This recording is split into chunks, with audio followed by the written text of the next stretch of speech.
Hey everyone, welcome to another episode where we are talking about success stories. This is meant to inspire you. And we're also going to be talking a little bit about tools that can help you in your practice. I am joined today by Krista Kilbane. She Hello. is a therapist in Texas who I have known for several years now. Yes? Yeah. Several years. It has been several years. And I've watched you go through a lot. We're recording this while we are still in the middle of a pandemic, but even pre-pandemic, there's a lot that was happening in life. And I think that your story is so inspirational and it's something that a lot of therapists can relate to. So why don't you share a little bit about your practice, where it's located, and the focus? We'll start there. Okay.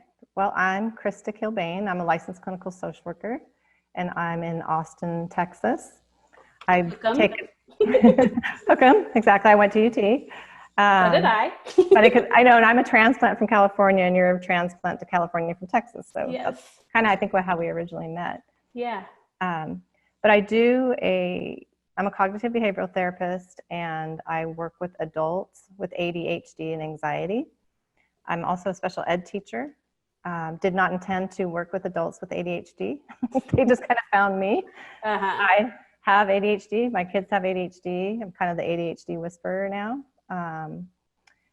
So taking on a little bit of coaching to go with that, because ADHD needs a little bit more hand-holding, not in a bad way, in a supportive, start with the client is kind of way, of course, but needed some more of that.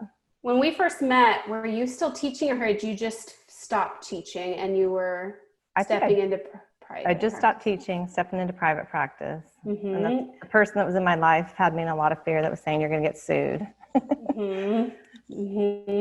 Yes. And so then you had started to go into the realm of doing private practice.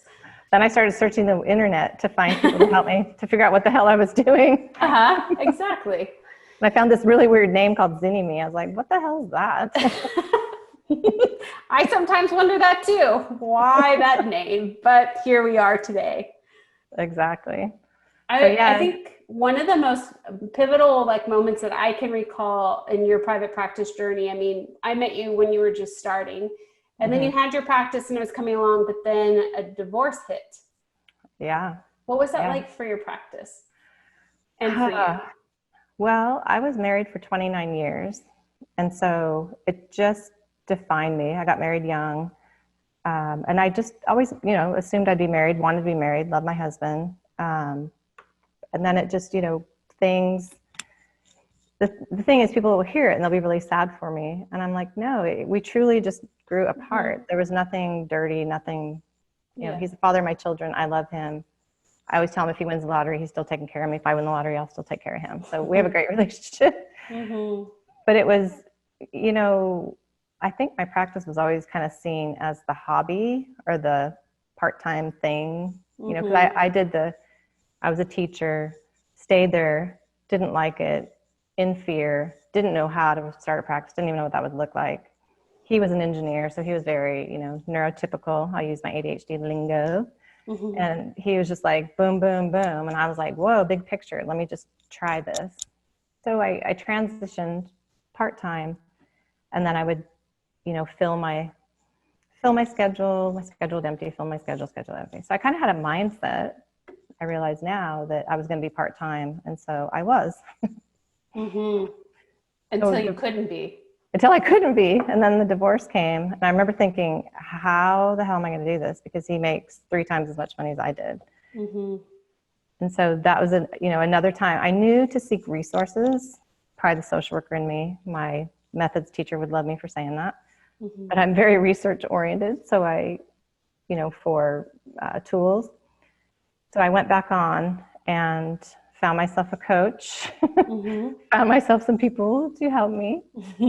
AKA Bootcamp and working AKA together. Bootcamp, going back on there, talking to people, yes. Right. And so what I did is I really dug in again, and I realized, so the thing that I've always had is I've always had a belief in myself, because I have this magical way, and a lot of ADHD people have this thing called a vision that I help them, hone in on. And I had a vision of how it was all going to look. I just had to get out of my fear. I know, right? Just that little thing. Just that thing of fear. Just that little thing. So I dug back into boot camp and I was like, what do I need to know right now? Right. And I legit lived my life in a month at a time. And I was like, what do I need to know in this month? What do I need to know in this month? And it's funny because you and I have developed a friendship, but Miranda's the first voice I heard of Zinni Me. And the first thing she said that I ever heard from her was the script. And she talked about that script on the phone. And I'll never forget that I took that script when I first started doing this. And I sat down. Oh, I sat down. Oh, I'm sorry. I thought someone came to my door. I'm sorry. I got distracted. Okay. That's the joys of working at home. You know, you just kind of roll with it. I'm back. No, so the script. So I listened to her and she was like, when you get on the phone, you sound like you know what you're talking about and you come with confidence because they're coming to see you. And if you're like, well, I don't know my fee and I don't know, what do you want to pay? And I don't know, how do you feel about that? People get scared. So I really realized using her script gave me a lot of confidence. And so then when I got the confidence, I knew when people would reach out to me for an appointment, if they asked if I took insurance, which I did not, I never did, because you guys are, you know, that was something I heard a long time ago from y'all also. I knew that I could get them to come see me if I could talk to them. So it helped me get out of that mindset of insurance, not insurance, my fee, not my fee. So the script was like, it's basic and it was just a good place to start. So I went back, regrouped with the script, and then I really looked at my niche and niched the hell out of my website. Yes. And there's a how-to in Zinni Me on everything. It's the library for therapists. I think you should write that on Instagram, or you probably already have, but it's the library for therapists because all you do is you go on there, and I have ADHD, so it can be overwhelming. Yes, it can be, yeah. But I go on there and I'm like, okay, this is the section I need, this is the part I need, and this is what I need to know, and then boom, website. Right. And then fee. Fee is the one where I feel, you know, I work with a lot of therapists now with ADHD, and so their business stuff kind of comes into it a little bit. I'm really helping them create structure, not their business, but they'll talk to me a little bit about their business. But, you know, it's always that person that is themselves trying to put a price on that. So hard, you know. And so I legit got, you know, did some research, saw what people were offering, got what I thought was fair to me, and picked my fee. And when people call me now, I'll do my intake form before I call them back, and I'll put the fee at the top of the page. And the minute I call them, there's no negotiating, period. I just call them and I tell them my fee. And if they can't do it or whatever, I help them with a referral. Usually they don't, but I say it with such confidence that it's never been a problem. Right. I think one of the things you and I worked on in terms of the fee is understanding, I think in the past, because the practice was adjunctive to the family financial plan, or it was the hobby, it wasn't the primary. It felt easy to do whatever you kind of wanted, but then becoming a single person, single household, I mean, you still have kids that you're parenting. They're just a little older in college and things like that now. Their toys are more expensive. Their toys are more expensive. I think you took the time when this next iteration of your practice came to really look at what you needed as well. Like the stuff that you never had to deal with before when you were married, which felt very scary. And I think you did get like a financial person to help you. I did.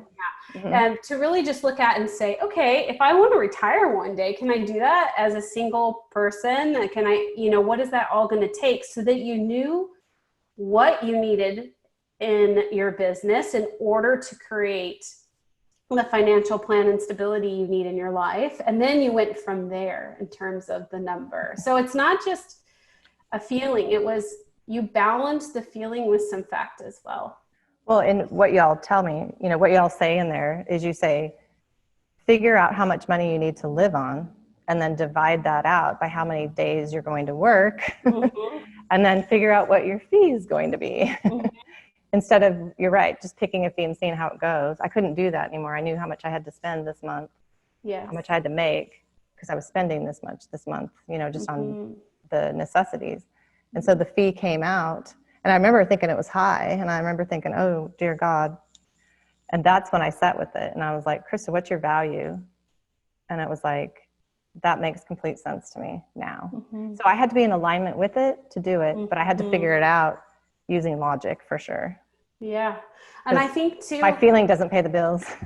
no, but well, if people aren't picking up, and I hope you don't mind me talking about this, but you are very intuitive. So while you're very cog B, you are very intuitive.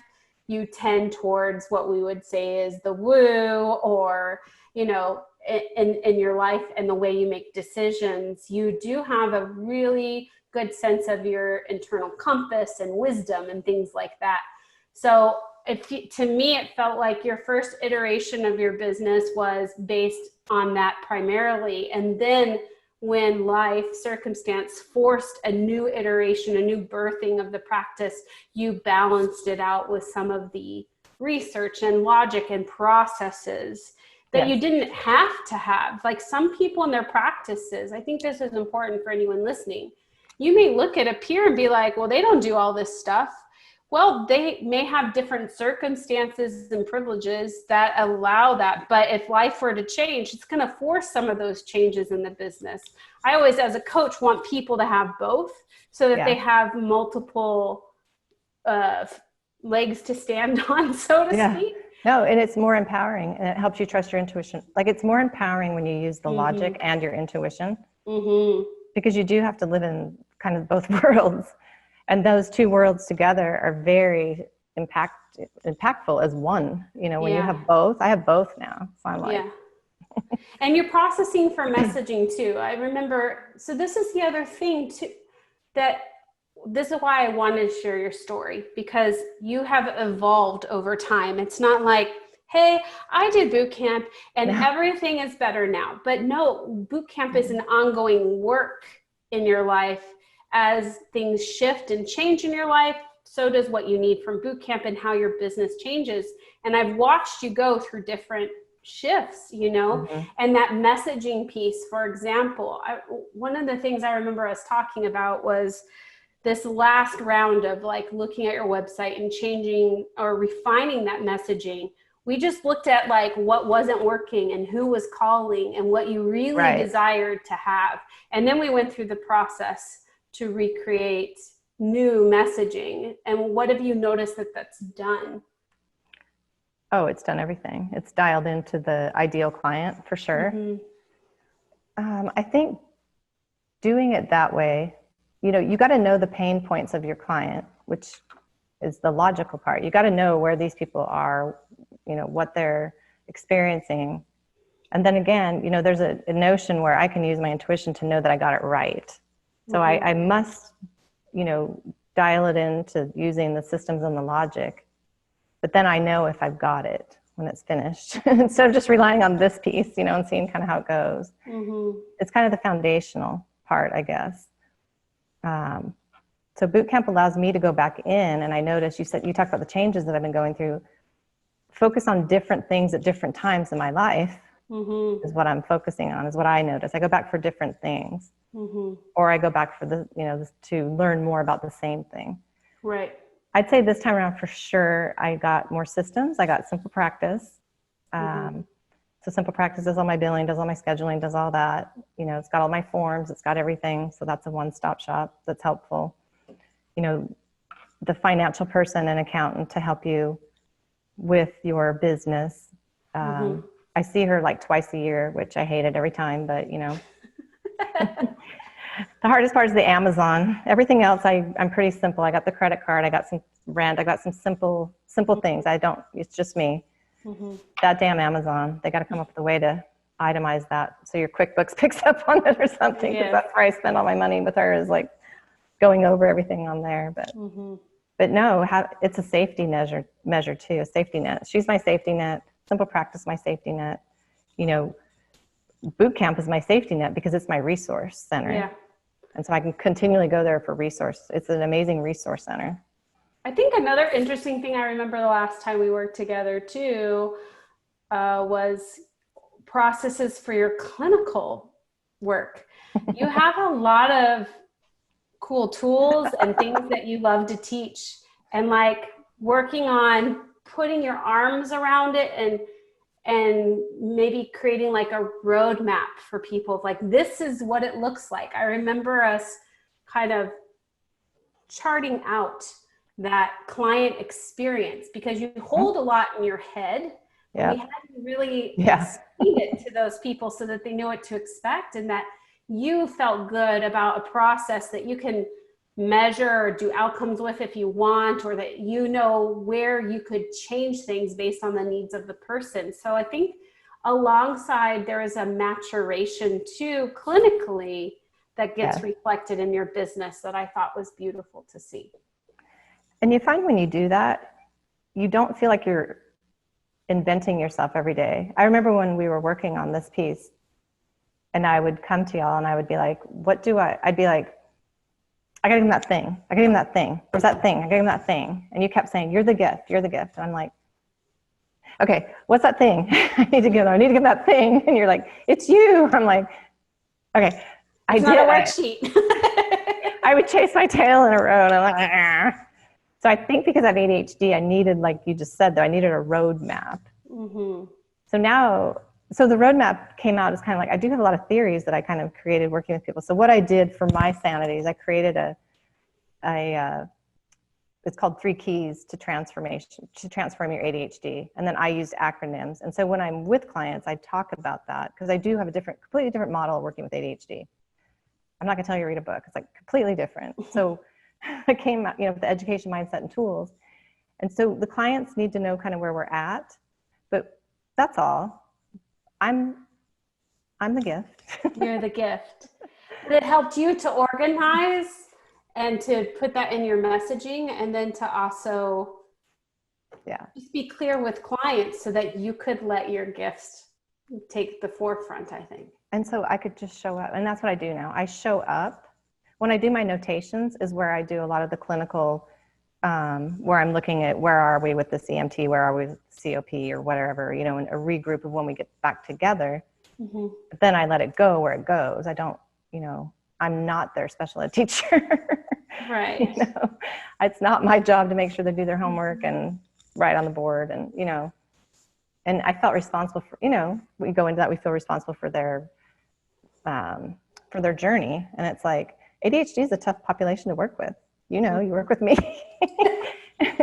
I'll be the first to say it. It's tough because it's a challenge, because it's so overwhelming. And so it's depression times 10 almost, because it's just, it's hopeless. There's a hopelessness to it. And it's like, if you can create this structure for people, they have this amazing resilience also. I have a little quiz I created that has the superpowers for ADHD, and resiliency is one of them. And when I can get them right back into their resiliency pretty quick, but I've got to have a place for them to land. And so when I created the place to land, then I could show up as me. And that's their responsibility if they're going to land there or not land there. And I'm aware of that. So in this new iteration of your business and practice, where are you at now with last? No, I'm just kidding. I have a feeling it's not, but okay. I have some other ideas for you, but we'll talk about that later. I know, I've got some. But I think, how would you describe your business now to somebody? Okay, I'm in love with my business. I'm gonna say that first, because I can't say that I was in love with it. I was in like with it. I was in love with it, and then when it became my career, my money maker, went through the little bit of the burnout and the fear, got out of my way, continually go to my resource center to get what I need. And now I feel like I'm in flow with it again, because I'm just showing up as me. And when you show up as yourself, you can't go wrong. But I'm full. I've got to create some passive income, because I'm not interested in creating a group practice, because there's only one of me and I'm full. And so now and I'm making a lot of money. I think my ex would have a heart attack if he knew. Well, you change the story of it being a hobby for sure. Yeah, I know. And bless him. Again, neurotypical neurology, ADHD neurology, we're kind of a little engine that can. And so I did. And so I'm making more money this year. I was on government subsidized insurance last year when I first started this journey because of my income. And my accountant's like, get your ass off that insurance today. And I'm like, oh, I gotta pay my own insurance. And he's like, you're fine, you got this, or she. And it's right. I paid my first couple months ago. And I was like, I'm a big girl. I can pay that amount of money for insurance. You know, $800 a month for insurance. I'm like, I know.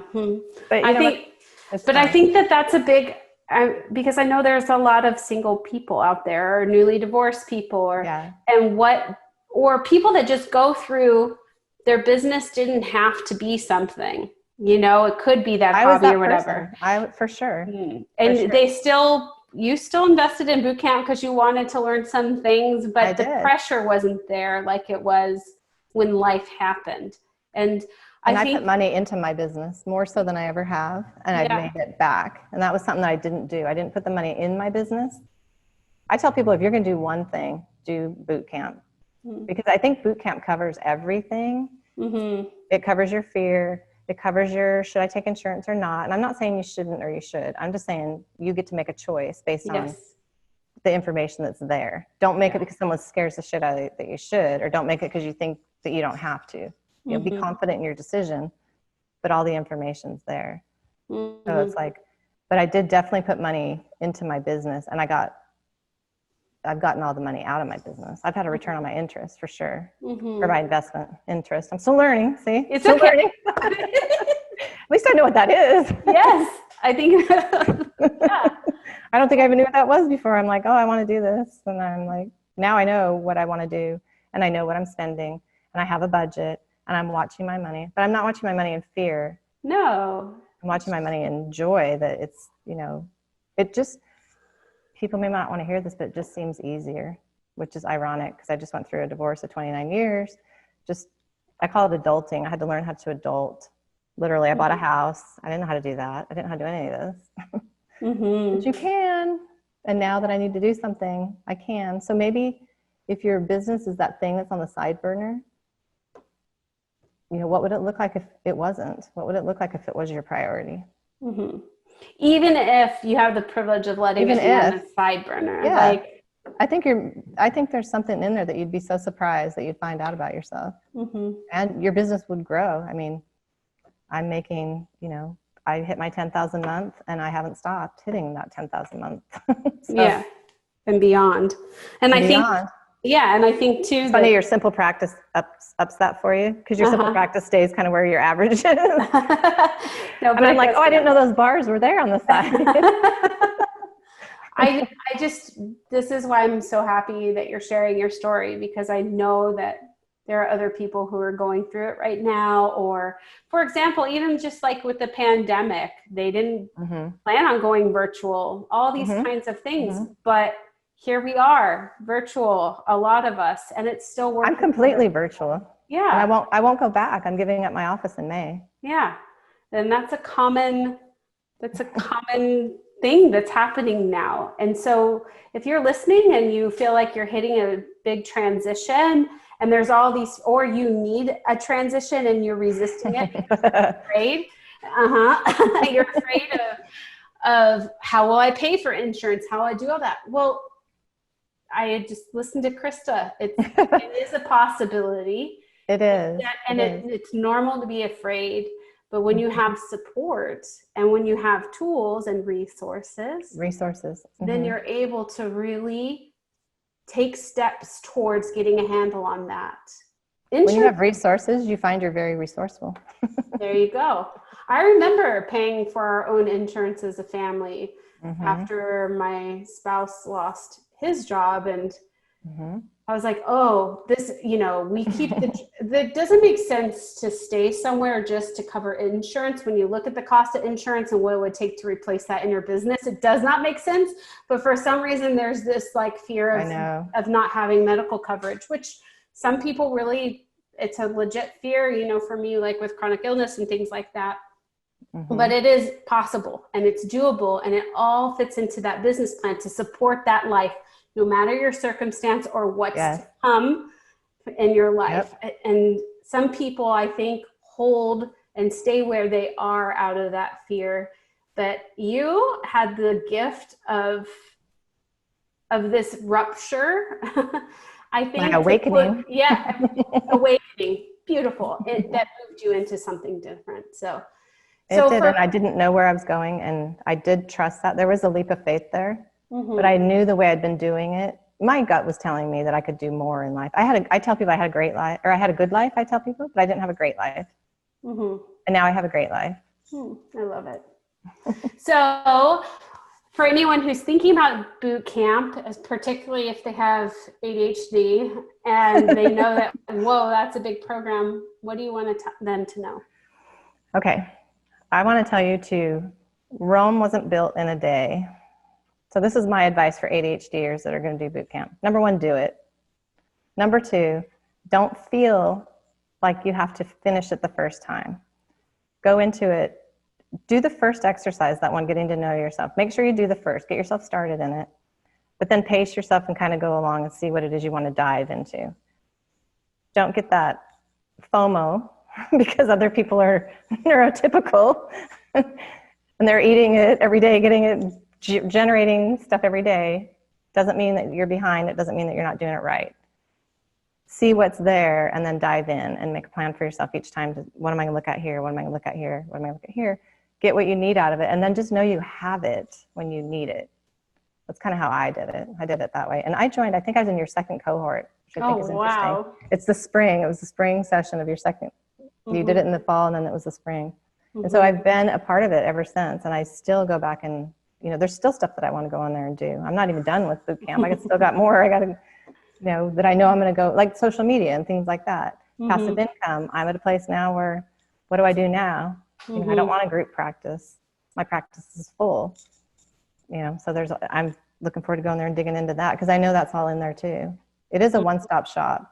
So if you're going to buy one thing and spend one chunk of, your budget or whatever, you will definitely get a return on your investment. I said it right, didn't I? ROI. There you go. If people want to learn more about your work and what you're doing with ADHD, where can they find you? They can find me at suitablesolutionsTherapy.com, or you can just Google ADHD, Krista Kilbane, anything like that. I'll come up. Yeah, I've got a great SEO is on point. My SEO is on point, girl. I get people from all over the place calling me. So I'm the ADHD whisperer officially, and all the therapists are finding me for some reason. Therapists are coming out of the woodwork and like, I have ADHD, because I don't think they take it seriously. We don't have feels like we don't have major depression. We don't have a personality disorder. ADHD is something serious that you can feel better and you can get out of that hole. That's for sure. Yeah. I love the work you do. Thank you. I love it. Well, thank you for sharing. Thanks. Thank you for you. And I'm going to commission you to paint a painting for my wall. Just let me make a few more months and then I can. Okay. Sounds good. Sounds good. All right. Well, for those of you listening, check out Krista. For those of you who are in those places of transition, please be inspired by her story. And if you want to check out Bootcamp, bschoolbootcamp.com/about is where you can get all the information. And thanks for being here, Krista. Thank you. It was great to see you, as always. I'd like to come see you. Don't come here. It's too hot. Okay. Bye. Bye.